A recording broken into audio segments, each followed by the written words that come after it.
কি গো, কি রান্না করছো? এই বাঁধাকপি করব। আবার কি এই শীতকালে তো বাঁধাকপি ছাড়া আর ফুলকপি ছাড়া বাজারে কিছু দেখাই যায় না। আজকেও রাত্রিরেই বাঁধাকপি। আবার বাঁধাকপি? বাঁধাকপি খেয়ে খেয়ে মনে হয় পেটে চড়া পড়ে যাবে তো এবার। কি অবস্থা! ঠিক আছে, তাহলে আজকে একটু অন্যরকম করা যাক বাঁধাকপিটা। ঠিক আছে, তার জন্য এরকম ঝুরি ঝুরি করে কেটে নিয়ে ধুয়ে নিতে হবে, ধুয়ে সেদ্ধ বসাবো। দেখি কি করো। এই বাঁধাকপিটাকে আগে সেদ্ধ করে নিতে হবে, একটু ভাপিয়ে নিতে হবে। তারপরে আমি এক এক করে দেখাচ্ছি কি কিভাবে এই রেসিপিটা হবে। খুব দুর্দান্ত। এর আগে হয়তো খুব কম মানুষই জানে এইরকম একটা বাঁধাকপি দিয়ে এই একটা খুব সুন্দর, দেখতেও লোভনীয় হয়, খেতে তো অসাধারণ হয় একটা রেসিপি। শুধু এই বাঁধাকপিটা একটুখানি নুন দিয়ে শুধু সেদ্ধ করতে হবে। একটুখানি সেদ্ধ হয়ে নরম হয়ে এলে তারপরে আমি বলছি দিয়ে কি করতে হবে। বাঁধাকপিটা সেদ্ধ হয়ে গেছে। এই সেদ্ধ বাঁধাকপিটা এবার আমি ঝুড়িতে ঢেলে দিলাম। এই ঝুড়িতে ঢেলে দেওয়ার পর জলটা ঝরে যাবে, ঠান্ডা হতে দিতে হবে। ঠান্ডা হয়ে যাওয়ার পরে এইটাকে আমি একদম হাত দিয়ে চিপড়ে চিপড়ে জলটাকে পুরো বার করে দেবো, যতটা পারবো জল বার করে দেবো। ঠান্ডা হয়ে যাওয়ার পর বাঁধাকপিটাকে ঠিক এইভাবে জলটা ঝারিয়ে নিতে হবে, পুরো একদম যতটা সম্ভব আমরা ঝারিয়ে এইরকমভাবে আমরা শুকনো হয়ে যায়। বাঁধাকপি থেকে জল ঝরিয়ে নেওয়ার পর বাঁধাকপিটা ঠিক এইরকম দেখতে লাগছে, একদম শুকনো। তো এইবারে আমি এইটাকে ছকা দেবো। কড়াতে আমি হিং দিলাম আর জিরে আর একটু শুকনো লঙ্কা দিলাম। দেওয়ার পর বাঁধাকপিগুলো আমি সব দিয়ে দেবো। জল ঝরিয়ে রাখা বাঁধাকপিগুলো সবগুলো আমি দিয়ে দিলাম। এটাকে শুধু ভাজা ভাজা করতে হবে, আর কিছুই না। তা ভাজা ভাজা করতে হবে আর কিছু মশলা অ্যাড করতে হবে, যেটা আমি দেখাচ্ছি। বাঁধাকপিটা ভাজা ভাজা হচ্ছে, এবার আমি এর মধ্যে কিছু মশলা অ্যাড করবো। যেখানে আছে ধনে, জিরে, অল্প অল্প করে একটু কাশ্মীরি লঙ্কা কালারের জন্য, আর হলুদ, এগুলো আমি দিয়ে দিলাম। আর একটুখানি নুন দেব। আমি সেদ্ধর সময় নুন দিয়েছিলাম, আবার এখানেও একটু নুন দেবো। যখন গ্রেভি করব সেই নুনটাকে মাথায় রেখে আমাকে দিতে হবে। বাঁধাকপিটা সুন্দরভাবে বাঁধাকপিটা ভাজা হয়ে গেছে। ঠিক আছে, এরপরে মেন টুইস্টটা হচ্ছে এরপরে, যেটা এই বাঁধাকপি ভাজাটার ওপরে আমি এই ব্যাটারটাকে ঢালবো। ব্যাটারটা কিসের বলো তো? এটা হচ্ছে বেসনের। ঠিক আছে, বেসনের ব্যাটারটাকে ঢেলে ভালো করে নাড়াচাড়া করতে হবে।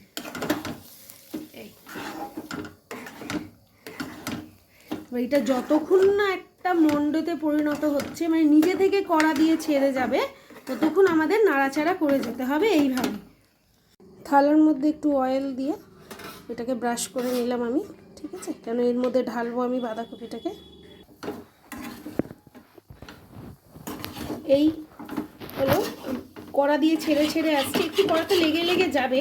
এই কড়া দিয়ে ছেড়ে ছেড়ে আসছে। এবার এইটাকে আমি থালার মধ্যে ঢেলে দিয়ে একটা শেপ দিয়ে দেবো। চলো দেখে নেওয়া যাক।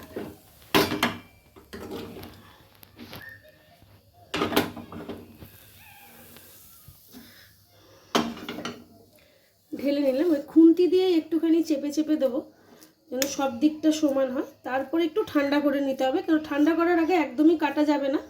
এটাকে আগে ঠান্ডা করে নিতে হবে, তারপরে আমি এটাকে কাটবো।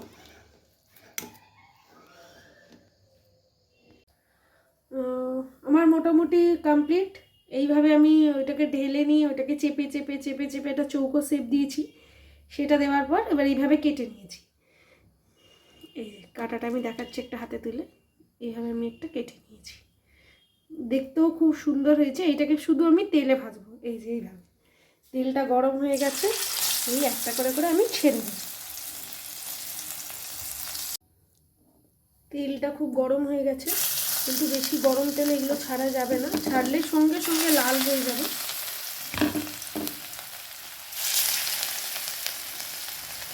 বেশ সুন্দর করে হালকা লাল এপিট এপিট করে ভেজে ভেজে তুলে নিতে হবে।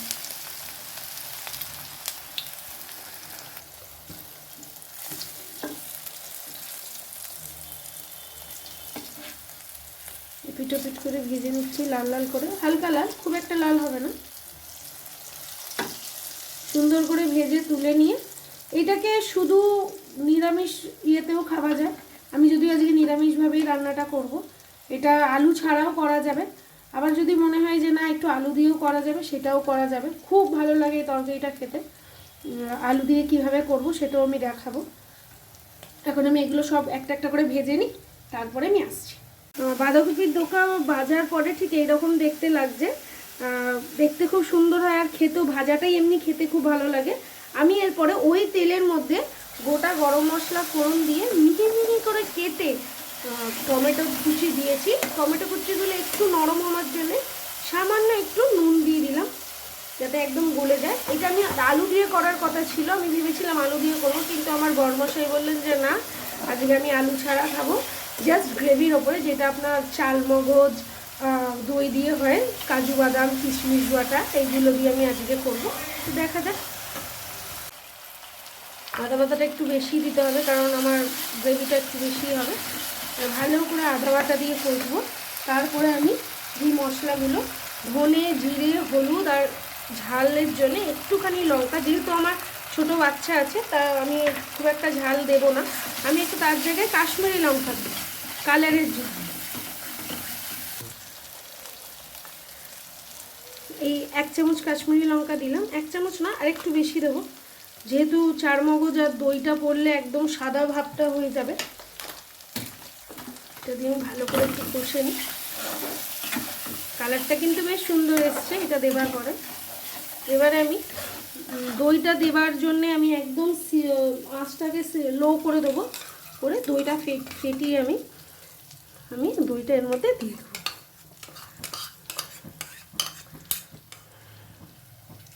অল্প করে 2 চামচের মতন দই দিয়েছি আমি এতে, কেন দইটা বেশি হয়ে গেলে টক টকে লাগে একটু। কিরকম লাগছে দেখতে জানাবে সবাই কমেন্টে। এবার দইটা আমার মিশিয়ে যাওয়ার পরে আমি আঁচটাকে একটু বাড়িয়ে দিলাম। ওই যে বাটিটা ছিল ওই বাটিটা ধুয়ে আমি একটু জল দিলাম।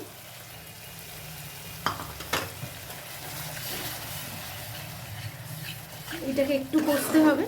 কষার পর আমি চার মগজ কাজু, এইটার মধ্যে চার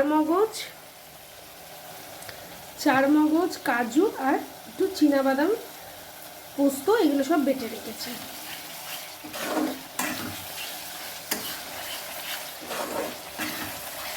বেশ সুন্দর তেল ছেড়ে দিয়েছে। এবার আমি এইগুলো এতে অ্যাড করে দেবো।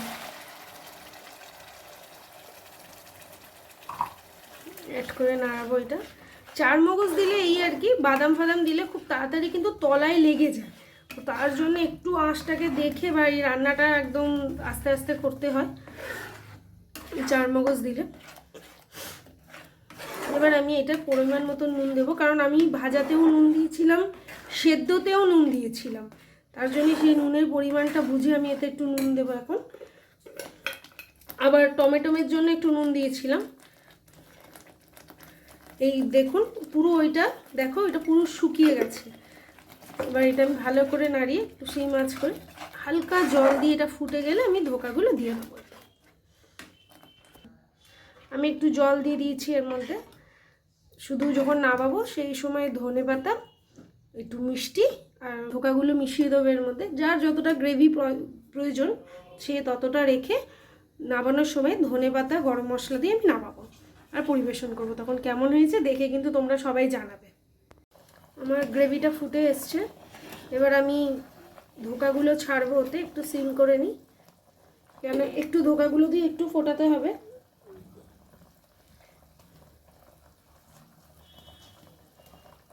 মনে হচ্ছে মাছ সমুদ্রে কিছু ডুবে যাচ্ছে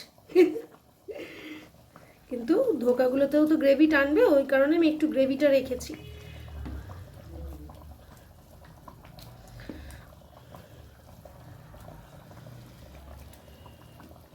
এই রেসিপিটা আমাদের বাড়িতে অন্তত কেউ কোনোদিন করেনি, জানি না তোমাদের মধ্যে কেউ খেয়েছে কিনা। যদি কেউ আগে খেয়ে থাকো আমাকে জানিও। আর তোমরাও বা এই বাঁধাকপির রেসিপি আর কী রকমভাবে করো আমাকে একটুখানি প্লিজ জানিও, তাহলে আমিও সেই রকমভাবে বাড়িতে ট্রাই করব। কেন আমার বাড়িতে দেখছোই তো, কেউ আর বাঁধাকপি ভাজা চচ্চড়ি তরকারি কেউ খেতে পছন্দ করছে না, একঘেয়ে খাবার কারোর ভালো লাগবে না। তো তোমাদের কাছে যা যা রেসিপি আছে একটুখানি আমাকে শেয়ার করো আমার কমেন্টসে, তাহলে আমিও ট্রাই করব, আর কেমন হয়েছে আমিও তোমাদের অবশ্যই জানাবো। আমি এবার এর মধ্যে ফ্রেশ ধনেপাতা দিয়ে দিলাম একদম, আর গুঁড়ো গরম মশলা। ব্যাস আমার রান্না কমপ্লিট। তোমাদের কেমন লেগেছে বলো, কেন আমি সববারেই তোমাদের বলছি কেমন লেগেছে, কারণ কি বলো তো, এটা আমার প্রথম আমি তোমাদের সাথে রান্না শেয়ার করলাম। তো যদি কোনো ভুল কিছু বলে থাকি বা করে থাকি ক্ষমা করে দিও নিজের মনে করে, আর আমাকে তোমাদের মধ্যে একটা বন্ধু করে নাও, ঠিক আছে? সবাই ভালো থেকো। আর আমি এটা কিভাবে পরিবেশন করছি কেমন লাগছে তোমাদের অবশ্যই দেখাচ্ছি। এটা আর আমি শোকাবো না, এইভাবেই আমি একটু ঢাকা দিয়ে নামিয়ে দেবো। কেমন হয়েছে বলো তো দেখতে, আমি সার্ভ করছি দেখো।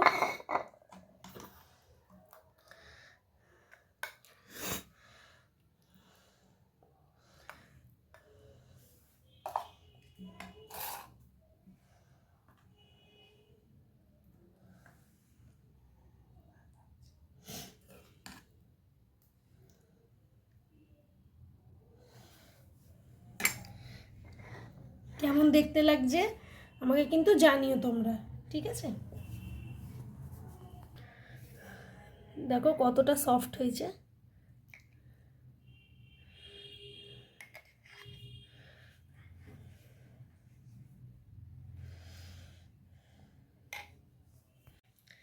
দেখি খেয়ে দেখি তোমার বাঁধাকপির নতুন রেসিপি কেমন হয়েছে।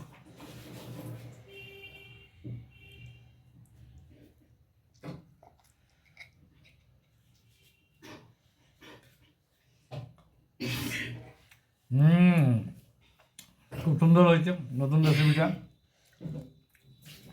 পরে আমাকে রেসিপিটা একটু জানিও কি করে বানালে। ভিডিও ছাড়া আছে, ভিডিও ছাড়বো আমি খুব তাড়াতাড়ি, তখন দেখে নেবে, বলবো কেন। ওকে।